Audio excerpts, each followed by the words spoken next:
The next subject is ترك النفض. نفض ينفض, wipe the water off from your hands. That's one meaning. The other is going like that or like that. That is not allowed. But as for drying yourself using your hands,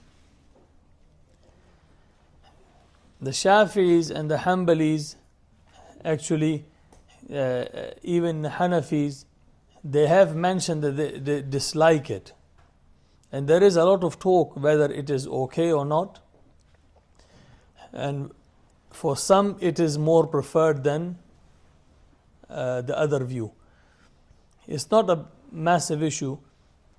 The Hanafis, they say, there is a hadith of Abu Hurairah radiallahu ta'ala anhu, إِذَا تَوَضَّأْتُمْ فَلَا تَنْفُضُوا أَيْدِيَكُمْ فَإِنَّهَا مِرْوَاحُ الشَّيْطَانِ.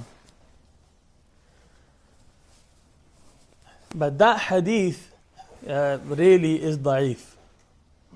On this chapter, the best hadith is the hadith found in Muslim and Bukhari, muttafaqun alayh hadith, in which al-Mu'mineen Maymuna radiallahu ta'ala anha, she mentioned the bathing of Nabi sallallahu alaihi wasallam, his ghusl.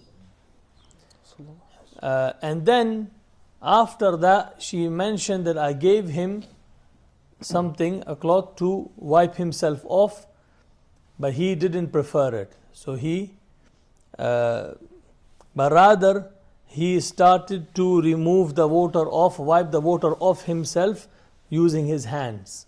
So they say even though that was ghusl, you can use the same ruling for wudu. Someone's done wudu and he uses his hands to take the excess water which is dripping off him. There are a few things further mentioned on this bab. Firstly, if it's really cold, especially you are outside in winter doing wudu, it's probably best for you to wipe it off you, because you don't want to get ill. You don't want to get flu or sickness or pneumonia. Some scholars have mentioned that. Others said, when possible, to leave it is preferred. Leave the water on yourself is preferred, because this is a wudu, is an ibadah, and to have the remains of the ibadah on you for as long as possible is a good thing.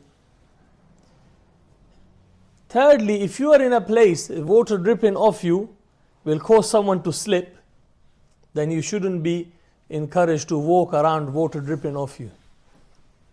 But the hadith of Maymuna radiallahu ta'ala anha, that's I think the most accepted hadith in this matter.